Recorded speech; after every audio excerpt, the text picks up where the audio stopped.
I always start my mornings the same way. A cup of black coffee, the hum of the old radiator, and the quiet comfort of my little office downtown. It's a kind of place no one notices unless they need it. The walls are exposed brick, the kind that remember time, and every creak of the floorboards feels like an old friend sighing. At 60, I've learned to love the silence. For a long time, it used to feel like punishment, a reminder that I built a life alone. But these days, the quiet hums with something gentler. It hums with pride. People used to call this part of town forgotten. When I bought this building, they laughed. The realtor told me I was buying a sentimental ruin. Maybe I was.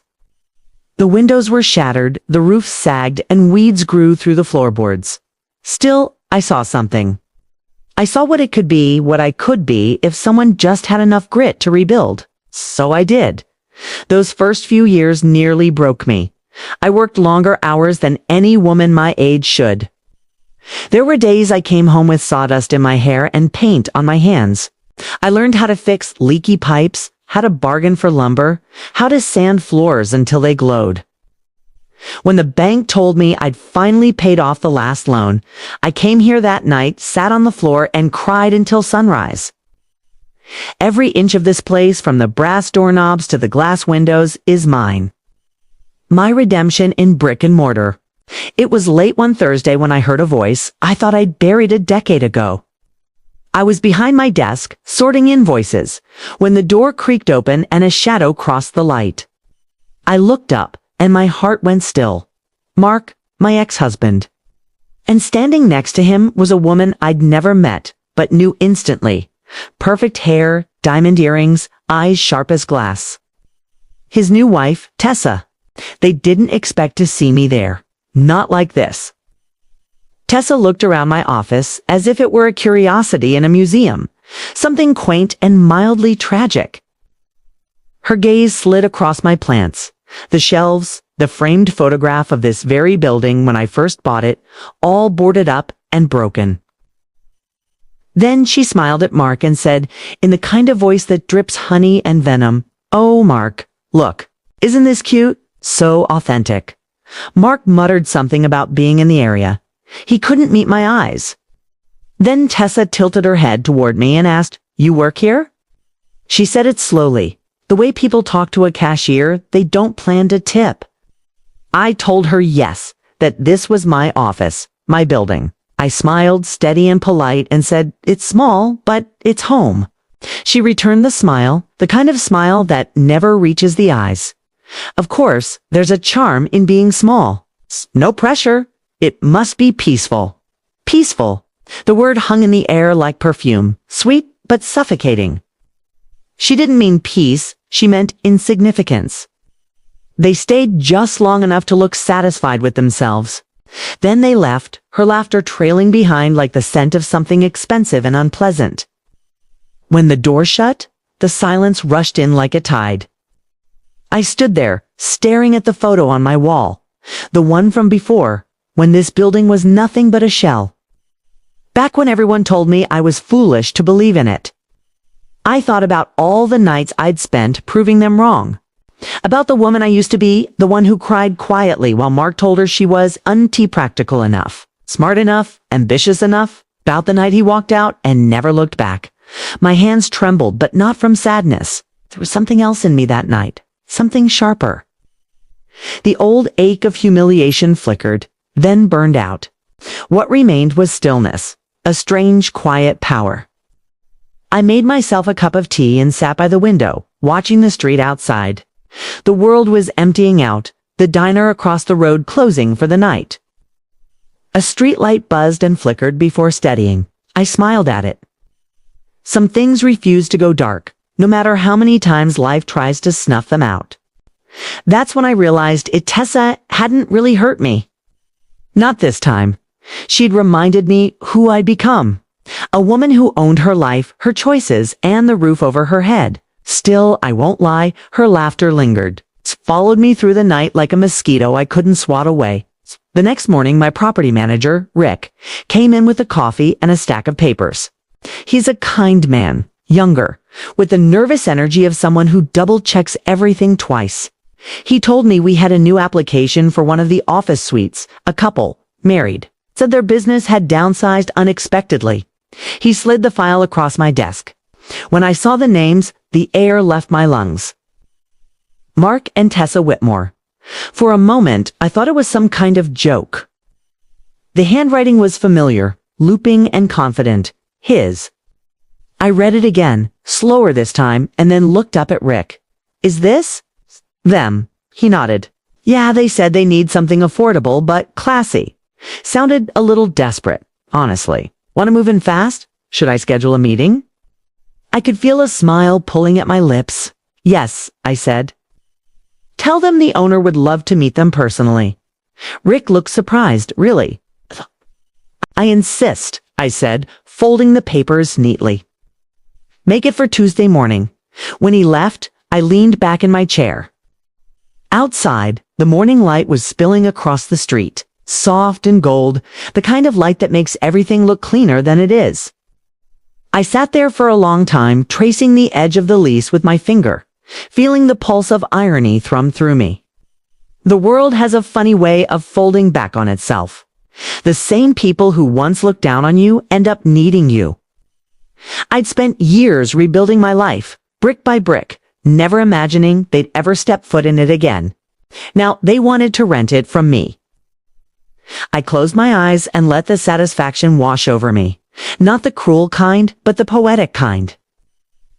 The kind that smells like closure and slow, inevitable justice. Let them move in. Let them call it quaint, outdated, whatever they needed to feel better. I would give them exactly what they wanted. And in time, they'd realize what they'd really signed up for. Tuesday came with a cold drizzle, the kind that softens the city's noise into a low hum. I arrived early, long before Rick or the tenants were due. The building smelled faintly of lemon polish and old wood, comforting, proud.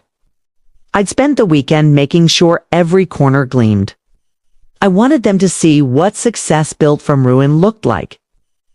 I wore the navy blue suit I'd bought years ago, the day I signed the final deed to this building.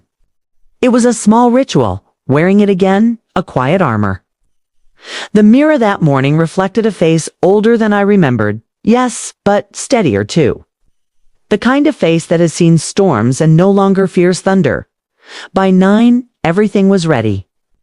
The contracts were stacked neatly in the conference room. The old brass fixtures caught the morning light and glowed like melted gold. I could almost hear my younger self whispering, "You did it." At 9:30, Rick's voice floated in from the front lobby. "Morning, Linda. They're here." My pulse didn't quicken, not even a little. I took a slow breath, smoothed the crease on my sleeve, and walked toward the conference room door. From just outside I heard them. Tessa's voice first, bright and cutting. "Oh, this place has so much character. Rustic charm, I suppose you'd call it. Once we move in, I'll lighten it up." "These fixtures are practically antiques." Mark mumbled something. He always did that, mumbled through discomfort. Her heels clicked against the polished floor. "I just can't believe we're downsizing to this, Mark. I told you we should have waited." "You rushed into this lease. You wanted an office we could afford?" he muttered. "Yes, but affordable doesn't have to mean ancient." I smiled quietly and pushed the door open. The room fell silent. For a heartbeat, neither of them moved. Mark's expression was confusion first, then something closer to dread. Tessa blinked, trying to place me, her lips parting just enough to show the glint of unease. Linda, Mark finally said, "What? What are you doing here?" I stepped inside, calm as glass. "Good morning. I own the building. I like to meet my tenants personally." Tessa's mouth twitched, the smile she tried to hold starting to falter. "You own this building?" "That's right." The quiet that followed was a living thing, thick, almost tangible. I could hear the rain tapping against the window, the soft hum of the fluorescent light above us. I moved toward the table and glanced down at the paperwork. "Everything looks in order," I said softly. "You'll just need to sign both copies and initial where indicated." Rick shifted uncomfortably beside them, clearly sensing the tension he didn't understand. Clause 7b, as always, he said. Tenants are responsible for maintaining the historic fixtures. No modifications without written consent. I nodded. Yes, these fixtures are original to the building. They're part of its soul. We don't tear out history here. Tessa's hand resting on the pen stiffened. Of course, she said quickly. Wouldn't dream of changing a thing. She wouldn't meet my eyes. Mark cleared his throat, but his voice came out thin. So, you've done well for yourself. I smiled politely. I've managed. This place was a ruin when I bought it. Everyone said it couldn't be saved. Tessa tried to recover her poise. Well, it's impressive. You must be proud, though I suppose it's easier to handle something smaller. Less pressure than running a major company. Her words were sugar-coated, but the sting was deliberate. I let them hang in the air. Then I leaned forward slightly, resting a hand on the table. I used to think that way too. That bigger meant better. Then I realized it's not the size of what you own, it's what it stands for. Her eyes flickered. It's just a twitch, but enough to tell me the message landed. Mark scribbled his signature on the papers, barely looking up. I could see the faint sheen of sweat along his collar. It was almost sad how small he looked now. The man who once called me a dreamer, who never make it in the real world, was sitting in my building, signing a lease to rent my space. I watched his pen hover over the last line. For a second, I thought he might hesitate, that some echo of pride would stop him. But no, he signed. The sound of the pen scratching against paper was pure satisfaction. Welcome, I said finally, sliding the papers toward Rick. Rent is due on the 1st. I'm very punctual about payments. Mark murmured something like, of course. I turned toward the door, then paused with my hand on the knob. Oh, and Tessa, I said over my shoulder, my voice calm, almost kind. You mentioned earlier how affordable this place is. I like to think of it as accessible luxury. You'll see, there's a certain peace in working within your means. Her reflection in the window tightened. She didn't respond. When I stepped into the hallway, the air felt lighter. The rain outside had stopped, leaving the pavement slick and glistening. The city smelled like wet concrete and fresh starts. Rick caught up with me near the stairwell. So, they're really your ex and his wife? He whispered, incredulous. I nodded. Seems so. He let out a low whistle. Wow. What are you going to do? I smiled. Nothing, I said. They'll pay their rent.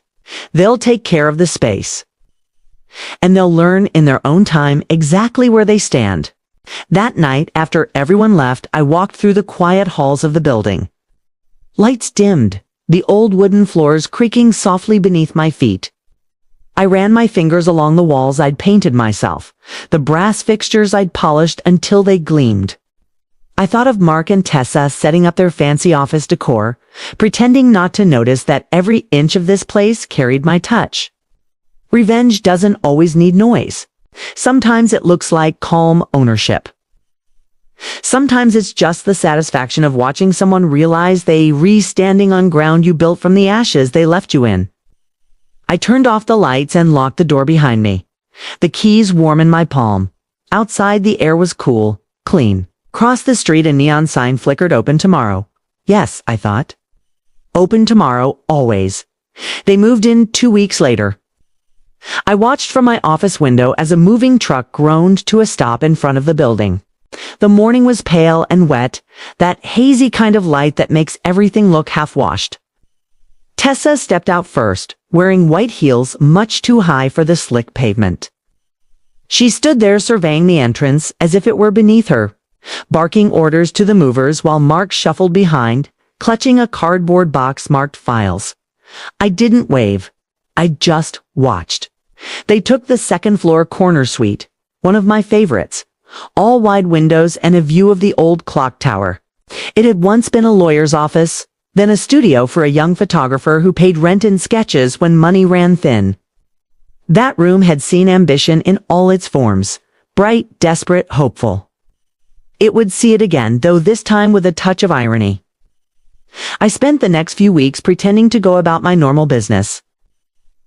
But every day, their presence threaded through the air like a faint perfume I couldn't quite ignore. I'd hear Tessa's voice drifting down the hall, brisk and sharp. "Mark, where are the brochures? Mark, this lighting is atrocious. Mark, have you spoken to the investor?" Always commands, never questions. I imagined him flinching each time. He used to do that with me too, shrink under criticism until he disappeared behind a wall of quiet excuses. Only now there was no sympathy in me for him. Just observation, detached, almost clinical. One afternoon as I was leaving for lunch, I passed their open office door. Tessa was inside, rearranging furniture with the precision of a surgeon. She had replaced the curtains with gauzy white ones that didn't fit the windows. The brass handles on the cabinets had been covered with temporary chrome stickers, tacky things she must have thought looked modern. She saw me and froze for half a second, then put on her sweetest tone. "Oh, Linda. I hope you don't mind. We're just making it a little more us, brightening it up." I read that natural light increases productivity. I smiled. "Natural light does wonders," I said. "So does following the lease agreement." Her hand, mid-gesture, stilled. I stepped inside just far enough to run my fingers along one of the old fixtures. "These handles," I said softly, "are from 1924, handmade by a local craftsman. You'd be surprised how rare that is now." "Oh," she said, a faint edge creeping into her voice. "Well, we didn't remove them, just enhance them a little." I looked her straight in the eye, my tone still gentle. "Remove the stickers, Tessa. They don't belong here." Her smile tightened, the corners of her mouth trembling slightly. "Of course, we'll fix it." "Good." I turned to leave, then paused at the door. "And please be careful with the window ledge in the back office. It's original oak, fragile but irreplaceable, like history. Once you ruin it, it's gone." I didn't need to look back to know she was glaring holes into my spine. By the time I reached the street, the drizzle had started again, light and persistent. I breathed in deep. There's something refreshing about rain when you know you're standing where you belong. Over the next month, little things began to happen. Nothing dramatic, just small cracks forming in the glass facade they tried to maintain. First came the noise complaints. Tessa had insisted on hosting client meetings that went on late into the evening, filling the hallways with her brittle laughter and the clinking of expensive glasses. Other tenants, polite, hardworking people who ran small shops and offices, started whispering. Then, one morning, the elevator broke. "Temporary power issue," the repairman said. I took the stairs, of course. Tessa, I heard, nearly had a meltdown climbing 2 flights in heels. Later that week, Rick mentioned that their rent check had come in late. It's just 2 days, but still. He said Mark looked embarrassed when he dropped it off, muttering something about cash flow issues. I told Rick not to worry, that I trusted they'd make it right next month. But privately, I noted the pattern forming a slow unraveling. One Friday afternoon, near closing time, Tessa came to see me. She swept into my office without knocking, her perfume announcing her before she spoke. "Linda," she began, "too bright? I wanted to discuss something about the lease. I know you prefer the vintage look of the building, but Mark and I think modern touches could really increase property value. Maybe we could collaborate." I gestured to the chair across from me. "Sit." She hesitated, then did. I studied her for a moment. Hair, hands perfectly manicured, fidgeted with the edge of her handbag. Her confidence was still there, but thinner, now stretched too tight. "Tell me, Tessa," I said quietly, "why did you choose this building?" She blinked. "Well, it was available and we needed to relocate quickly, not because it was affordable." Her jaw tightened. "That too." I leaned back in my chair. "Do you know what affordable really means, Tessa? It means within reach, manageable, honest. There's nothing shameful about that. But pretending otherwise, let the sentence drift." For a long moment, neither of us spoke. The clock on the wall ticked softly between us. She stood up, finally, her smile brittle as glass. I'll, think about what you said. I'm sure you will. When she left, the silence returned, but it was a different kind of silence. Rich, satisfying, like a slow exhale after holding your breath too long. That night, I stayed late again. The building was quiet except for the rain against the windows. I walked the halls slowly, running my fingers over the walls I had painted myself. It's a polished brass that caught the dim light. It struck me how much this place had become a living reflection of me, resilient, worn, but still standing. In the distance, I heard raised voices echo from the stairwell. Mark and Tessa arguing. I couldn't make out the words, only the tone. Sharp, defensive, familiar. I didn't feel sorry for him. Not anymore. He had chosen his comforts, his illusions, his laughter at my expense. And now he lived in my shadow, literally. When their voices faded, I turned off the last light and looked out the window at the wet street below. The neon sign across the road flickered again. The world never changes much. Not really, just the people inside it. The cracks were starting to show. And if there's one thing I've learned from rebuilding, it's that cracks don't stay small for long. The following Monday started quietly, but there was a heaviness in the air, the kind that comes before a storm. The tenants greeted me politely, though I noticed their glances toward the second floor. The rumor mill in a building like mine spun fast and silent. Someone had heard shouting over the weekend. Someone else claimed Tessa had left early Sunday morning with a suitcase. I didn't ask. I simply made my morning tea and watched the light stretch across my office, golden and soft, like forgiveness I hadn't yet granted myself. Around mid-morning, Rick knocked on my door, a folder clutched in his hands. Hey, Linda, he said carefully. I've got a bit of an issue upstairs. I took off my reading glasses. What kind of issue? He shifted his weight. Water damage. In the north wall of Suite 204, the one your tenants use? Of course. Followed him upstairs, each step slow, deliberate. The door to their office was open. The once pristine curtains hung crooked, one half torn where the rod had bent. Smell hit first. Damp plaster, mildew, the sour scent of something hidden too long. Rick pointed to the far wall, where a spreading stain marred the paint. Looks like a leak from the old radiator pipe. I can have it checked by tomorrow, but we'll need to open the wall. I nodded, scanning the room. It looked chaotic. Files scattered on the desk, a coffee mug overturned, a framed photo face down on the floor. The faint echo of a life unraveling. Go ahead, I told him. He fetched his tools while I waited near the window, watching rain begin to beat against the glass. When he pried the first section of plaster away, a small puff of dust rose into the air. Years of silence disturbed in an instant. Here we go, he said, shining his flashlight into the gap. Oh, I turned. What is it? He stepped back, eyebrows raised. You better look. I leaned in. Inside the cavity, behind the insulation, was a bundle wrapped in yellowed paper and tied with twine. It looked too intentional to be trash. Rick looked uneasy. Could be something personal. Want me to? I'll handle it, I said quickly. When he left, I pulled the bundle free. The paper was brittle, the twine easy to snap. Inside were a few old photographs and an envelope addressed in a hand I had seen in over 20 years. To Mark, in case she ever finds out. For a moment, the world narrowed to the sound of my own heartbeat. I sat down slowly, the weight of the envelope unnatural in my hand. The handwriting was unmistakable. It belonged to Elaine, Mark's assistant, back when we were married. A woman who'd always lingered too long in conversations, who'd accidentally called him late at night about work, who once sent him a birthday card signed with a heart. I had asked him back then if anything had ever happened between them. He'd laughed. Linda, he'd said, you're imagining things. The letter proved otherwise. The paper inside was brittle, the ink faded but legible. Mark, I can't live like this anymore. She doesn't deserve to be lied to, and I can't keep waiting for you to make up your mind.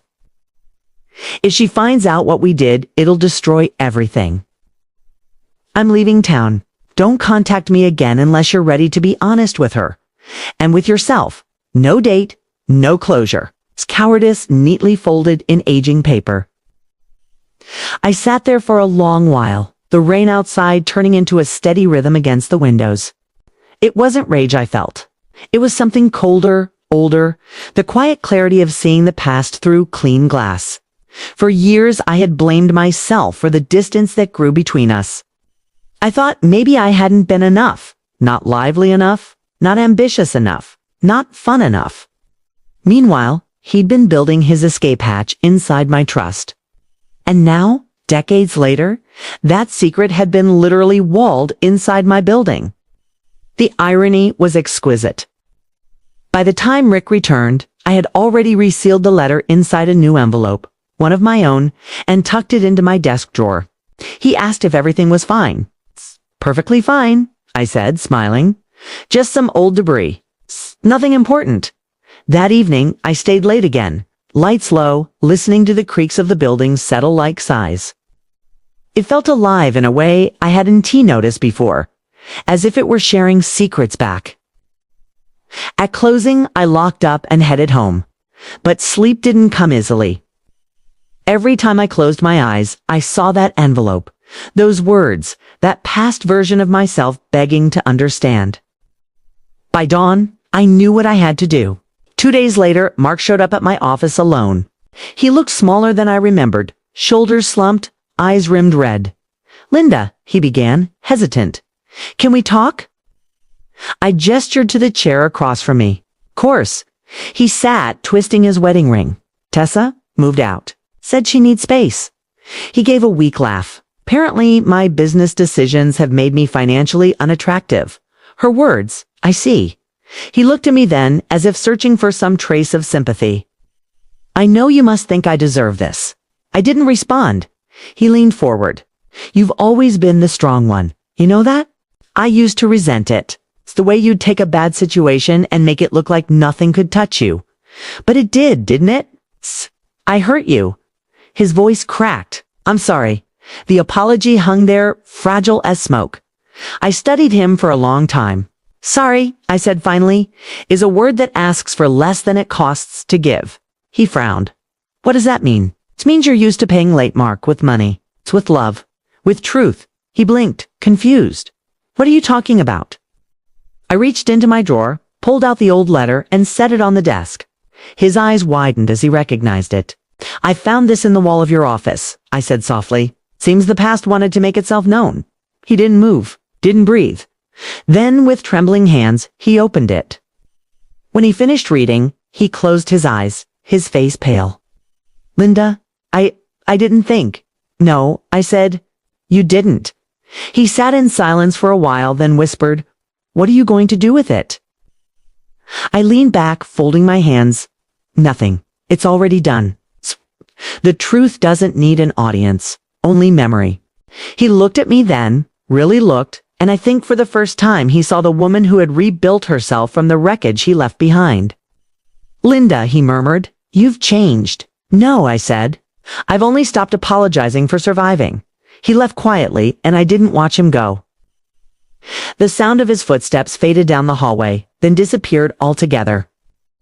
When the door shut behind him, I took the letter and placed it back inside the wall, the same place ID found it. Some truths belong in the structure of things, to remind us what they cost to build over. As I sealed the plaster again, I whispered to the empty room, "The past stays here, where it belongs." Outside, the rain had stopped. The air smelled clean. And somewhere deep inside the building, deep inside me, something finally settled. The air shifted in the building after that day. You could feel it in the hallways, the quiet strain of something coming undone. Mark's office door stayed closed most mornings, and the clients who used to stream in and out stopped appearing altogether. The blinds, once drawn neatly open to show off Tessa's spotless decor, now hung uneven, one slat bent out of shape like a tired smile. Rick told me the first rumor on a Wednesday afternoon. "They missed their rent again," he said, lowering his voice as though the walls might tattle. Mark asked for an extension, said it's just a temporary hiccup. I signed the maintenance forms without looking up. Everyone has hiccups, Rick.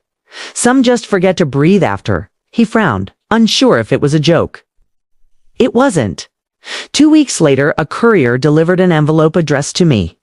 Inside was a glossy brochure, the kind printed on expensive paper that smells faintly of desperation. Tessa and Mark, property design consultants. Beneath their names was a photo. The two of them standing in front of my building, smiling as if they owned the ground beneath their feet. The tagline read, "Transforming outdated spaces into modern elegance." I laughed. Real laugh, low and long. The kind that catches you by surprise.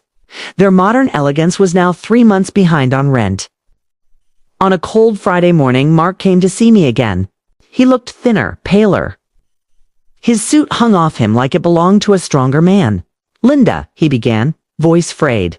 "Could we talk about the lease? I just need more time. I'm finalizing a deal that'll cover everything." I folded my hands on the desk. "You've said that before?" I know, he said, nodding rapidly. "But this time, it's real. There's a developer, big firm out of Denver. They love our concept. Tessa's been negotiating directly with them, Tessa." He hesitated. "Well, she's technically no longer part of the company. She took some of our designs when she left. Said she wanted to go independent. But she can't do this without my contacts. So she left you and took the business plan." He swallowed. "She come around. She just needs to see that I can make this work." I leaned forward slightly. "Mark, do you know what happens when you build something on someone else's foundation?" "What?" "It cracks." He stared at me for a long moment, something hollow flickering in his eyes. Then he stood. "You were always good with metaphors," he muttered. "No," I said quietly. "I'm just good with buildings." The next week, everything began to crumble fast. First came the eviction notice from their last office before mine. Apparently, Mark had defaulted on that rent 2 months before moving here. Then a lawsuit, a small one but loud, from a client claiming breach of contract. Word spread quickly, as it always does in small business circles. Tessa, meanwhile, was thriving on social media. Her new company, Tessa Interiors, posted gleaming photos of staged penthouses and designer kitchens. The captions were syrupy sweet. "Out with the old, in with the bold." I could practically hear her laugh behind every word. But then the pictures started to change. The comments grew suspicious. People noticed similarities between her new projects and old portfolios from Mark's firm. Screenshots began circulating.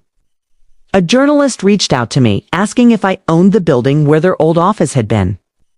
I answered honestly, yes, I do. They asked if I had any comment about their business. "Only that I believe every design tells the truth of its creator," I said. "Some just take longer to reveal it." The article went viral in a small way. Nothing sensational, but enough. Within a week, Tessa's credibility cracked, and Mark's reputation followed like a domino line on fire. One night, just before closing, I heard footsteps echoing in the hall. Heavy, uneven. Mark appeared in my doorway, drenched from rain, eyes bloodshot. "They're gone," he said hoarsely. "The investors, the clients, everything. Tessa ruined it. She leaked my client list, used it for her own deals. Now they're all blaming me." He sank into the chair opposite my desk, dripping onto the rug.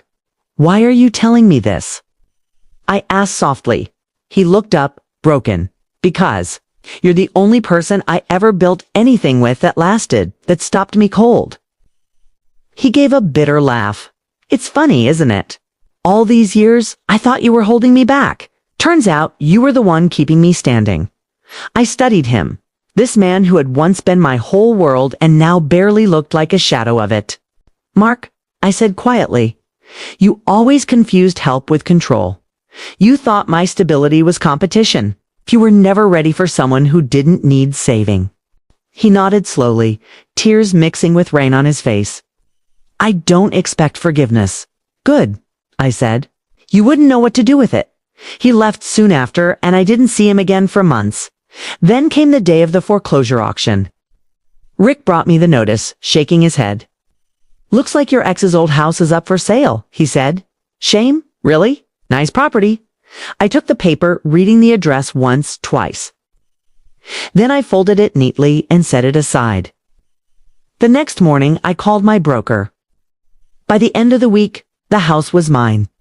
It was a strange thing walking through those rooms again. The walls still held faint echoes of our laughter, our arguments. The quiet routines of a marriage that had long since decayed. Dust coated the banister I once polished every Sunday. The wallpaper in the living room still bore faint, sun-faded rectangles where our photos used to hang. I didn't come to gloat. I came to reclaim something invisible, the sense that what had once broken me no longer held power.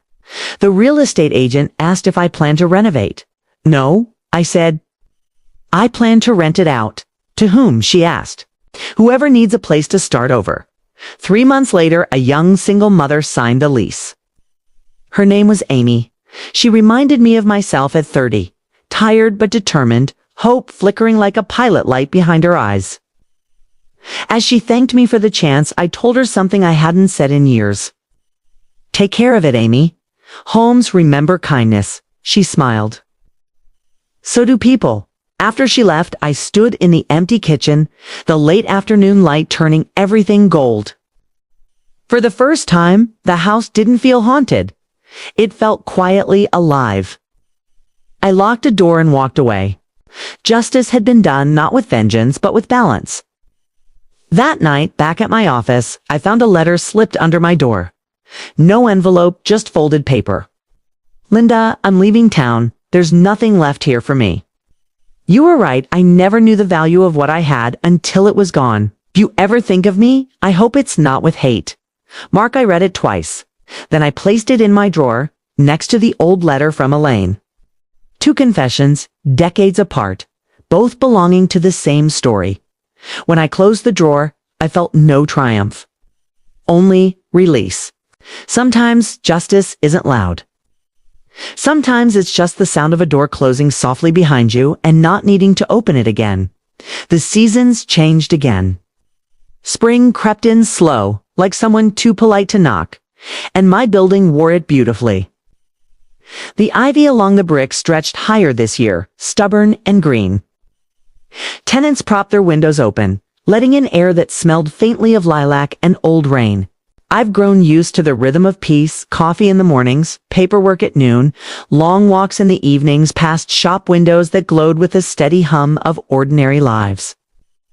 There was something deeply satisfying in the ordinary. Then, one morning, I received a letter with a return address I hadn't seen in years. Law Office of Kendall and Rhodes. Inside was a formal notice, the kind printed on thick ivory paper. Estate of Mark Preston. For a moment, the world stilled. My fingers tightened around the page. Its key was gone. I sat there for a long time, the light from the window shifting across my desk. The words blurred and straightened, as though my eyes couldn't quite decide what to believe. The letter explained it plainly. A heart attack. No foul play. No debts unpaid, except for the emotional kind that paper never measures. It also said I was listed as a beneficiary. At first, I thought it must be a mistake. We'd been divorced for decades. But curiosity has a quiet way of convincing you to walk back through doors you swore you de-sealed. The following week, I drove out to the lawyer's office. The building sat on a corner shaded by oak trees, the kind that creak like they're holding too many stories. The receptionist led me to a small conference room, where a gray-haired man with kind eyes waited behind a desk piled with files. Mrs. Hollis, he said, standing, thank you for coming. Very sorry for your loss. Loss, I echoed softly, sitting down. That's generous of you. He hesitated before continuing. Mr. Preston left a few personal effects for you, a note, and something else. He slid a small box across the desk. It was old, wooden, the latch slightly tarnished. My hands didn't shake, but my heart did. I opened it. Inside was a silver key and a folded letter. Linda, if you're reading this, I've already gone. I don't expect forgiveness. I just wanted to leave you something that mattered. This key opens the storage unit behind our old house. There's a box inside marked Hollis Project. You'll understand when you see it. Whatever you decide to do with it, do it as you always have on your own terms. Mark, the lawyer, cleared his throat. There's one more thing. He left explicit instructions that this be given to you privately. Not part of the estate, not under probate. I nodded, the words drifting past like echoes in a hallway. Thank you, I said, and left. That night, I couldn't sleep. The rain was back, tapping lightly on my window, whispering questions I didn't want to answer. The next morning, I drove to the storage facility. It was a squat building on the edge of town, paint peeling, gravel crunching under my tires. The clerk handed me a clipboard, then pointed to Unit 37. I stood in front of it for a long moment before turning the key. The door groaned open, releasing a wave of dust and stale air. Inside, neat stacks of boxes lined the walls, but one stood apart, marked in black marker. Hollis Project. My breath caught. It was the name of the first architectural project Mark and I had dreamed up together. Series of affordable, sustainable homes. Modest, beautiful, built for single parents and retirees. We'd spent nights sketching floor plans on napkins, arguing over materials, laughing until dawn. He'd abandoned it after leaving me, said it wasn't profitable enough. I knelt beside the box and lifted the lid. Inside were blueprints, my handwriting and his, side by side. Notes, revisions, lists of suppliers long gone. And beneath it all, a sealed envelope labeled Phase 2 for Linda. I unfolded the pages inside and felt my throat tighten. They were new designs, redrawn and expanded. My handwriting mimicked in his hand. The project we'd started had been reimagined, refined, finished. And at the bottom, a note in shaky pen. I sold the patents. The money's in your name. Use it for what we couldn't finish. I sat on the cold concrete floor, the letter trembling in my hands. The bitterness I'd carried for so long softened, then broke. Not into forgiveness, not quite, but into something quieter. Understanding, maybe. He had spent his last years trying to fix something that couldn't be fixed, building in secret the only structure that might last an apology in blue ink. 2 weeks later, I took the money and reopened the Hollis Project. Not for profit, not for legacy, for purpose. We built small homes on the edge of town, bright, simple, filled with light. Every room designed for comfort, for dignity, the kind of place people could start again. Amy, my tenant, was the first to apply for one. Watching her sign the paperwork, tears in her eyes, I realized the strangest thing. Sometimes the past pays its debts forward, not back. The local paper ran a small story. Widow revives long-lost housing initiative. They wanted to know my motivation. I told them, everyone deserves a foundation strong enough to rebuild from. That evening, as the sun dipped behind the rooftops, I walked through one of the new homes. The air smelled like fresh paint and sawdust beginnings. The floors gleamed, the windows opened to a soft breeze. I ran my hand along the wall, the plaster smooth beneath my palm. We did it, I whispered, unsure whether I meant Mark or myself. Outside, the streetlights flickered on one by one. Quiet guardians over a neighborhood that hadn't existed yesterday. And somewhere I thought maybe he was finally silent too, not in guilt, but in peace. I locked the door and stepped into the cooling twilight. Some stories don't end with revenge or ruin. Some end with a key turning in a lock, and the sound of something old being set free. By the time summer arrived, the Hollis Project had become more than blueprints and lumber. It was a living thing, laughter echoing through new walls, porch lights glowing in the evenings, children's bikes leaning crookedly against fences.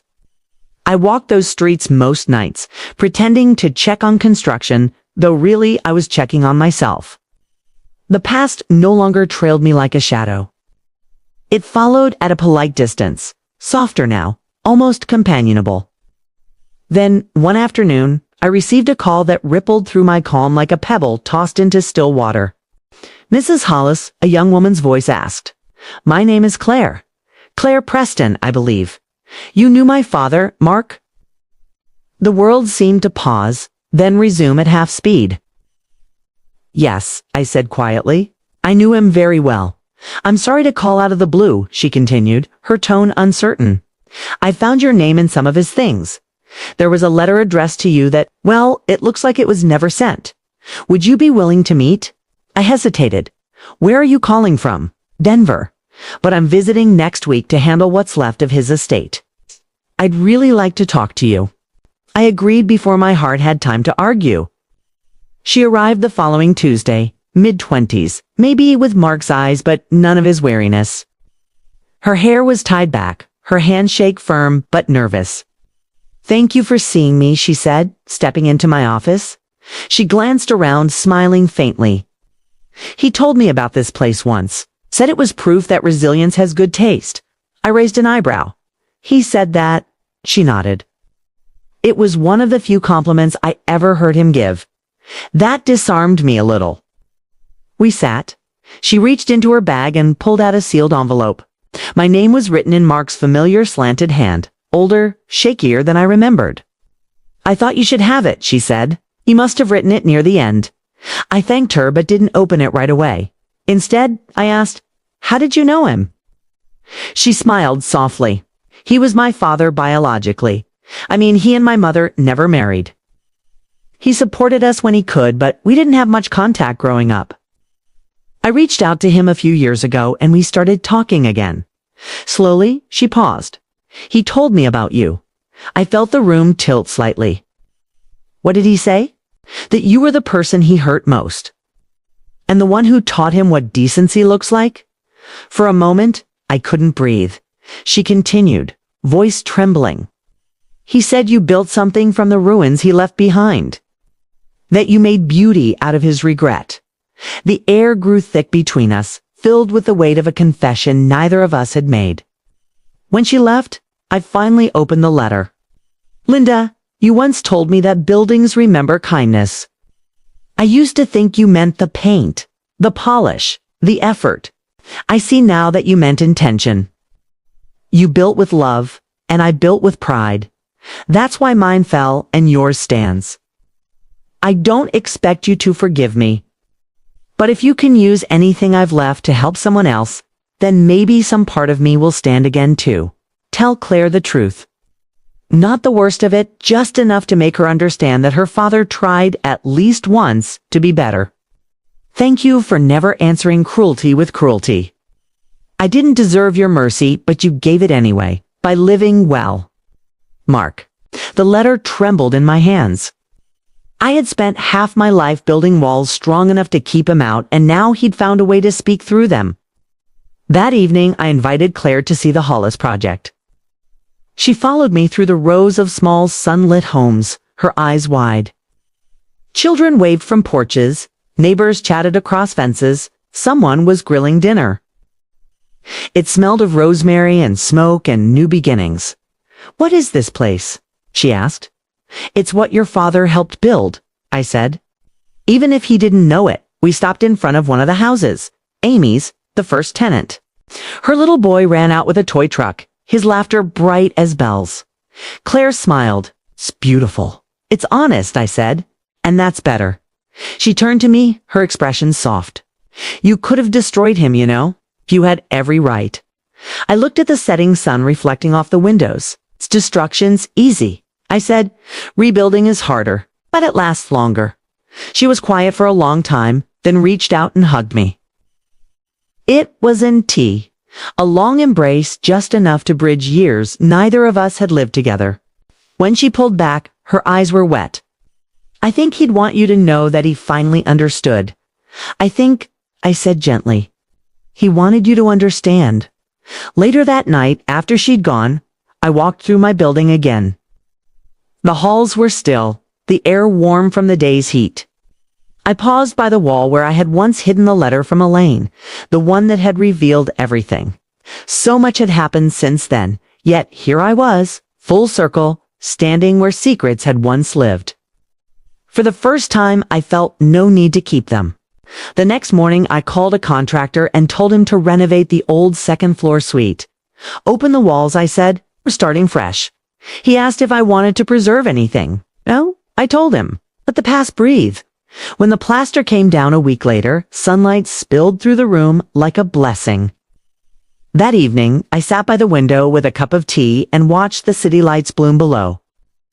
My reflection in the glass looked older, yes, but lighter, to a woman who had finally set down her burdens. People talk about forgiveness like it's a gift you give someone else. They never mention that it's also a gift you give yourself permission to stop rewriting the same sentence in your mind. Mark had asked for forgiveness in death.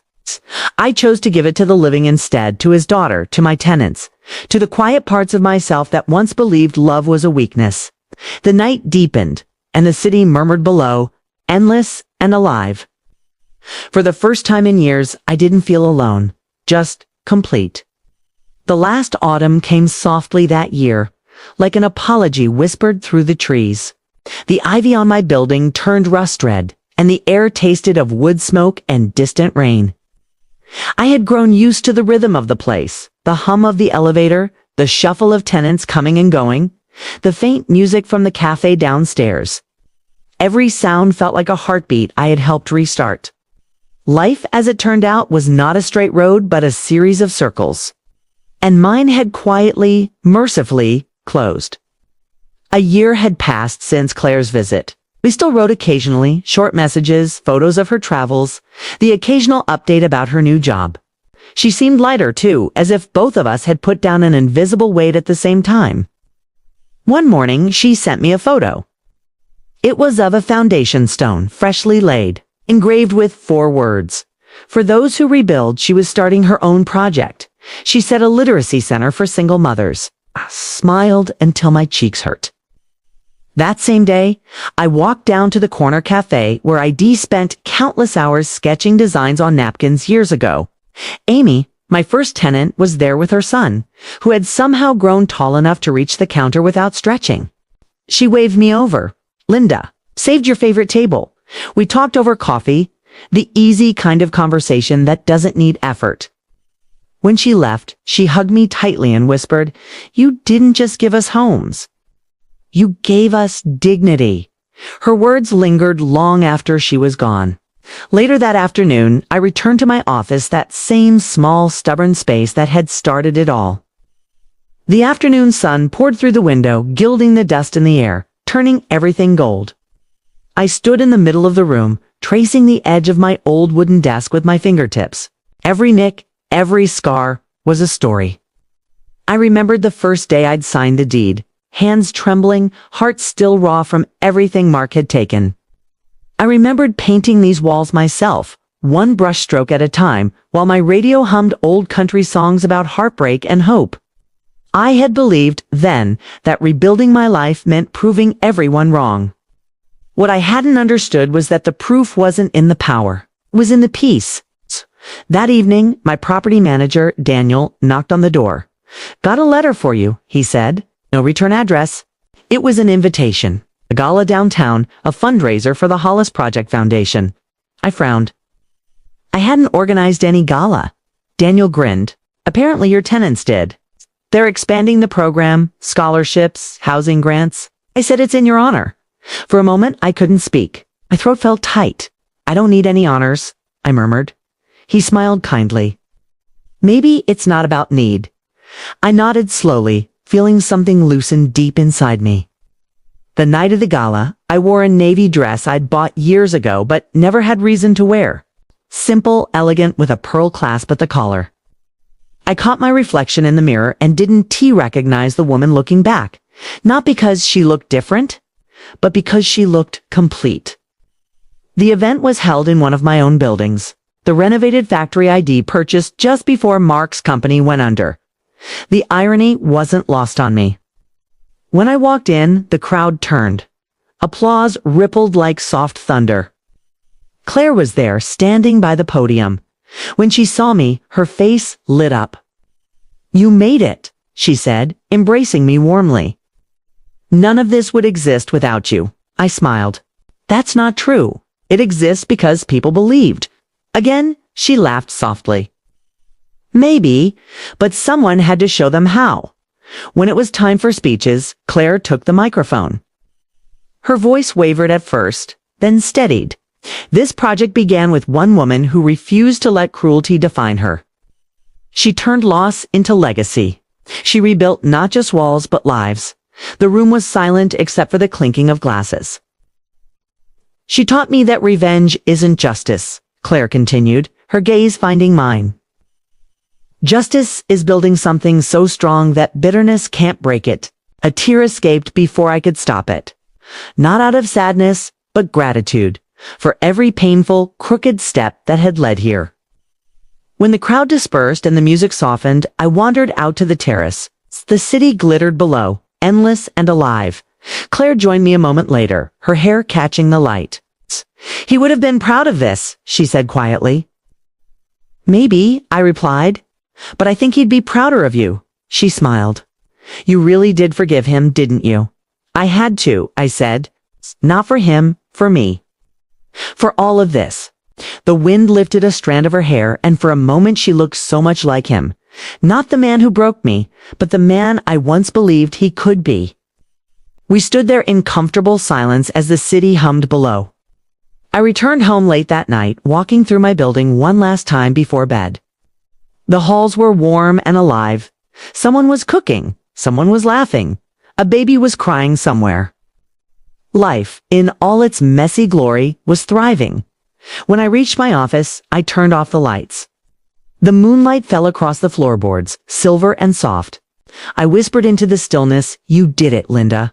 Not with arrogance, with peace. For years I had thought my revenge was owning what once humiliated me. But the truth was quieter. My revenge was living well. Loving again, giving back. That was the kind of power no one could ever take. Weeks later, I hung a new plaque in the lobby, just for words, engraved in brass. For those who rebuild, every person who passed through the doors touched it for luck. Some read it silently, others smiled. And when the evening sun struck it just right, the words glowed, warm, unyielding, eternal. I locked up the building one last time that night, watching the light fade across the city skyline. Somewhere below, a child's laughter drifted up like music. I closed my eyes, breathing in the air that smelled of rain and sawdust and hope. For the first time in my life, I wasn't rebuilding anymore. I was home,